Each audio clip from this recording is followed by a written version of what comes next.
Muy buenos días o buenas tardes, mis queridos estudiantes, mis queridos amigos. Les habla el doctor Julio Manuel Martínez Echeverría. Hoy nuevamente para presentarles casos clínicos a modo de repaso de la reválida criolla que se ofrece en Puerto Rico, reválida en español de medicina, cubriendo los primeros 2 años del curso de medicina. Hoy vamos a discutir casos en ciencias de comportamiento. El caso que tenemos data de un hombre de 44 años que fue llevado al servicio de urgencias por paramédicos tras ser encontrado tambaleándose y confundido en su casa. En el examen físico el paciente parece ligeramente sedado y admite haber bebido mucho recientemente, pero dice que su última bebida fue hace unas 24 horas. También dice que vomitó 3 veces esa misma mañana. Niega dolor torácico y abdominal, tiene un historial de 15 años de abuso excesivo de alcohol y suele beber de 6 a 7 cervezas al día. O sea, este señor se toma el Orinoco si lo dejan. La tomografía computarizada de la cabeza es negativa para lesiones de masa o sangrado. Los hallazgos de laboratorio más relevantes en el caso son con aspartato aminotransferasa de 57 unidades por litro, alanina aminotransferasa de 18 unidades por litro y lactato de deshidrogenasa de 398 UL, unidades por litro. ¿Cuál es el diagnóstico más probable? ¿Cuál es la fisiopatología de esta afección? ¿Cuáles son los síntomas de esta afección? ¿Qué es el delirium tremens? ¿Y cuál es el tratamiento adecuado para esta afección? En cuanto a cuál es el diagnóstico probable, esto es abstinencia alcohólica. En cuanto a la patofisiología o fisiopatología de la afección, el alcohol es un depresor del sistema nervioso central que causa cambios neuronales, incluyendo la estimulación del receptor del ácido gamma aminobutérico, GABA, GABA. Y el consumo repetido de alcohol, darse el palo irresponsablemente, desensibiliza a los receptores GABA, lo que resulta en tolerancia y dependencia física. Cuando una persona deja de consumir alcohol repentinamente, a cold turkey, en frío, el sistema nervioso se hiperactiva y las sinapsis se activan sin control. Y el resultado son los síntomas que se observan en la abstinencia de alcohol.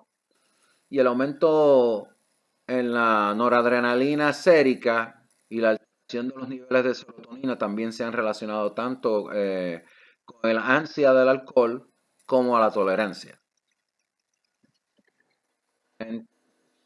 ¿Cuáles son los síntomas de esta afección? Los síntomas menores duran de 6 a 36 horas después de la última copa, después de la última bebida. La última copa es una canción famosísima. Se presenta diaforesis, malestar gastrointestinal, dolor de cabeza, náuseas, vómitos, palpitaciones y temblores.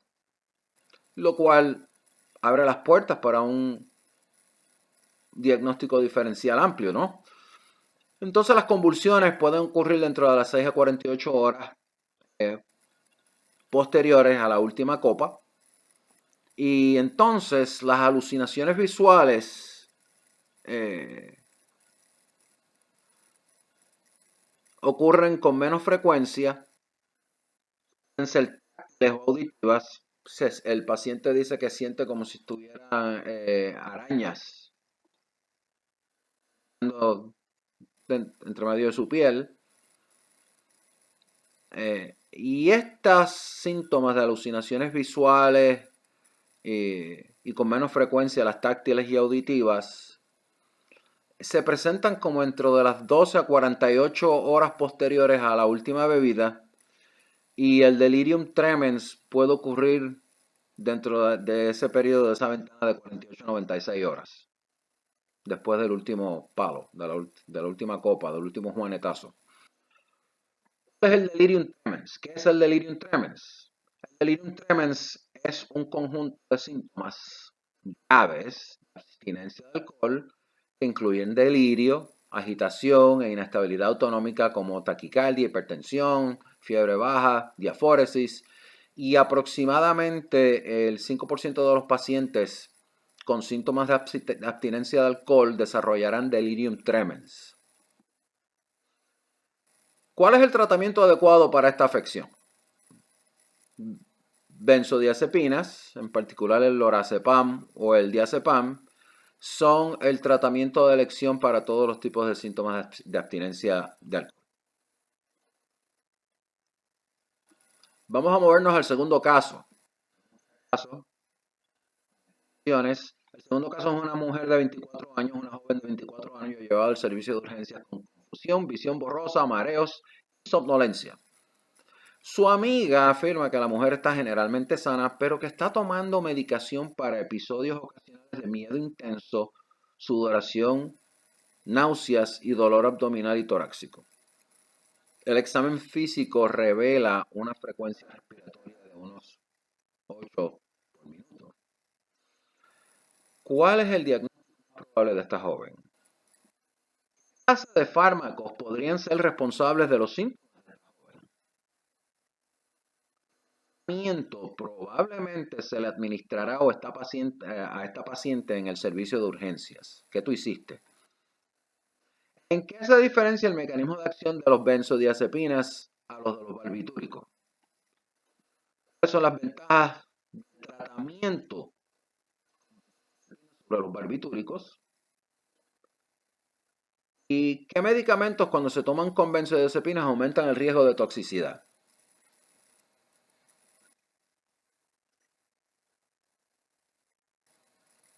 El diagnóstico más probable de la paciente es toxicidad por benzodiazepinas, Xanax usualmente, bars, vienen como unas barritas rectangulares, y se caracteriza por depresión respiratoria, confusión y otros síntomas de depresión del sistema nervioso. Y el problema con los bars, con las barritas, con los benzos, es que los muchachos, los jóvenes lo compran por ahí donde quiera y uno nunca sabe la pureza de este medicamento que puede tener esta pastilla, esta barrita, este bar. Y se han dado un sinnúmero de casos de muertes accidentales por paros respiratorios porque como estas barras las fabrican usualmente en laboratorios clandestinos, le añaden fentanilo. Y como ustedes saben, el fentanilo es altamente peligroso. El fentanilo es muchísimo, 50 o 100 veces más fuerte que la morfina, que la heroína. Y lamentablemente ha causado estragos en los últimos años. ¿Cuál es el diagnóstico más probable? Toxicidad por benzodiazepinas, ya lo dije. Va a encontrar depresión respiratoria, confusión y otros síntomas de depresión del sistema nervioso central. ¿Qué clase de fármacos podrían ser responsables de los síntomas de esta paciente? Bueno, la descripción de esta muchacha es consistente con un diagnóstico de trastorno de pánico, panic attack. Los benzodiazepines como el clorazepam, lorazepam, el alprazolam se utilizan comúnmente en el tratamiento a corto plazo del trastorno de pánico, pero si se utilizan a largo plazo crea adicción. Probablemente se le administró a esta paciente en el servicio de urgencia. ¿Qué tratamiento tú le administraste? Flumazenil, que es un antagonista competitivo del receptor del ácido gamma-aminobutérico, del GABA, es eficaz para revertir los síntomas de la sobredosis por benzodiazepinas. ¿En qué se diferencia el mecanismo de acción de las benzodiazepinas del de los barbitúricos? Normalmente los receptores GABA del ácido aminobutérico responden a la unión del GABA, del GABA, abriendo los canales de cloruro, y esto aumenta el potencial de membranas de la neurona e inhibe la activación neuronal. Y los benzodiazepines y los barbitúricos aumentan la afinidad del GABA por los receptores GABA. Y los benzodiazepines aumentan la frecuencia de apertura de los canales de cloruro. Por otro lado, los barbitúricos aumentan la duración de la apertura de los canales de cloruro. Los benzodiazepines van a aumentar la frecuencia de la apertura de los canales de cloruro y los barbitúricos la duración, aumenta la duración de la apertura de los canales de cloruro. Uno es responsable de la frecuencia, esos serían los benzos, y el otro es responsable de la duración, que esos serían los barbitúricos. En la calle les llaman benzos, en la calle les llaman Barbie, a los barbitúricos, y un sinnúmero de cosas más. Bars, a los barbitúricos. ¿Cuáles son las ventajas del tratamiento con benzodiazepines sobre los barbitúricos? Los benzodiazepines tienen un menor riesgo de dependencia, afectación del sistema P450, citocromo P450, de la depresión respiratoria, coma y pérdida del sueño y de movimientos oculares rápidos. Y se consideran mucho más seguros que los barbitúricos en caso de sobredosis. Específicamente los barbitúricos tienen un índice terapéutico más bajo. ¿Qué medicamentos, cuando se toman con benzodiazepinas, aumenta el riesgo de toxicidad? Acetaminofén, el alcohol, cimetidina, sulfiram, isoniazidas, isoniazides, ácido valproico.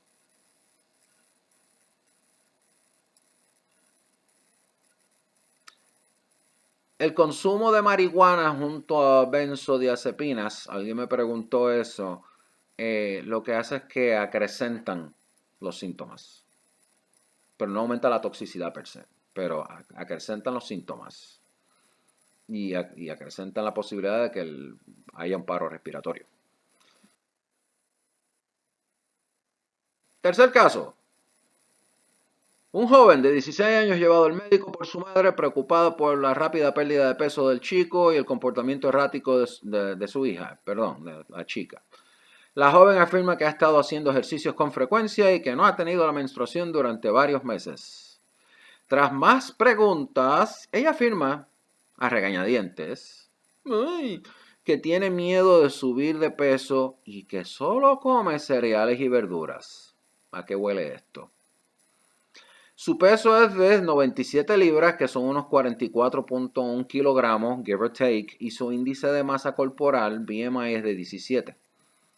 Se queja de dolor en el pie derecho, se toma una radiografía del pie y dentro de los resultados de laboratorio más relevantes se encuentra hemoglobina de 10.8, hematocrito de 33.5 y volumen corpuscular medio, el VCM, de 78.5. ¿Cuál es el diagnóstico más probable? ¿Qué otros síntomas de esta afección son comunes al momento de la presentación? ¿Qué es el signo? What's the Russell sign? ¿Qué deficiencia nutricional puede contribuir a los hallazgos radiográficos que incluyen fracturas del quinto metatarsiano? Que fue lo que le pasó a la muchacha. ¿Cómo se diferencia esta afección de la bulimia? Confunde. ¿Qué tipo de anemia es probable que tenga esta paciente? Y desde luego, ¿cuál es el tratamiento y el pronóstico de esta afección? El diagnóstico es anorexia nerviosa, no es bulimia. ¿Qué otros síntomas de esta afección son comunes al momento de la presentación? Pues el paciente suele presentar una pérdida de peso grave, con un peso corporal de menos de 85% del peso corporal ideal, y manifestaciones clínicas de múltiples deficiencias nutricionales. Y a pesar de tener bajo peso, los pacientes anoréxicos están obsesionados con las calorías, preocupados por la dieta y con un miedo intenso a aumentar de peso. Se pueden presentar caries dentales y erosiones dentales. Y los pacientes también, ya que el paciente se induce el vómito, introduciéndose el dedo hasta la yúvula. La purga adicional mediante el abuso de laxantes, ese es otro problema, puede causar palpitaciones y aturdimiento o dolor torácico debido a las anomalías electrolíticas que se va a presentar en el paciente.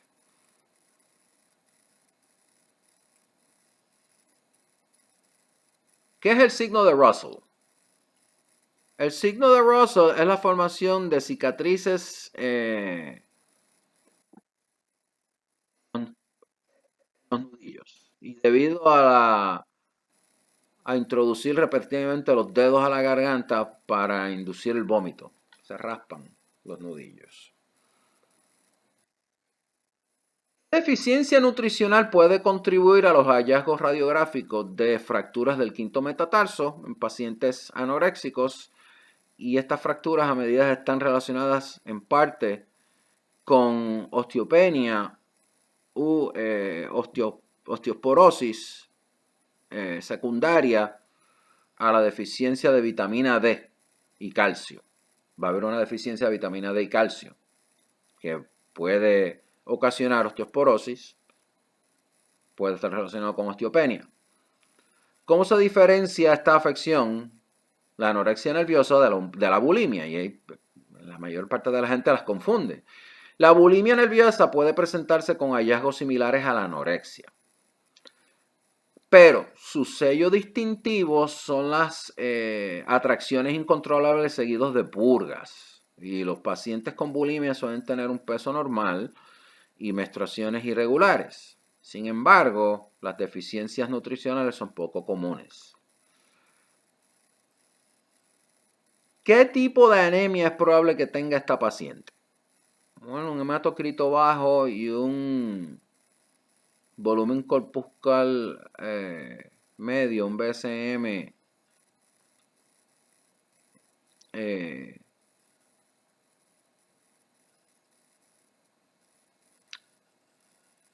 sugiriendo una anemia microcítica y probablemente debido a una deficiencia de hierro, una característica común en pacientes con anorexia.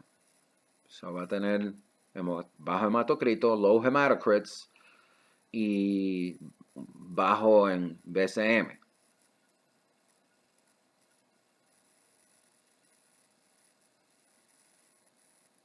La ingestión inadecuada de vitamina B y folato causa anemia macrocítica, y algunos pacientes pueden tener anemia normocítica general debido a la combinación de anemias microcíticas y macrocíticas.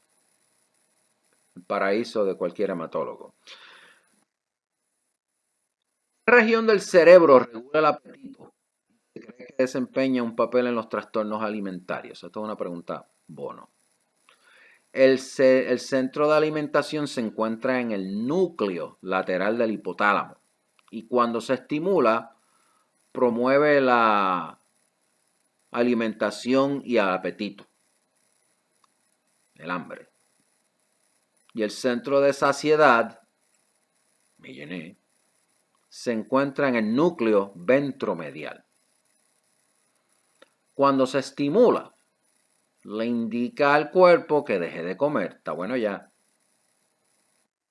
Las lesiones en esta zona causan hiperfagia y obesidad. ¿Cuál es el tratamiento adecuado y el pronóstico de esta afección? Bueno, aquí necesitamos un enfoque de tratamiento multidisciplinario que se centra en restaurar al paciente a un peso saludable y utiliza la psicoterapia para corregir los pensamientos y comportamientos que inicialmente causaron el trastorno alimentario.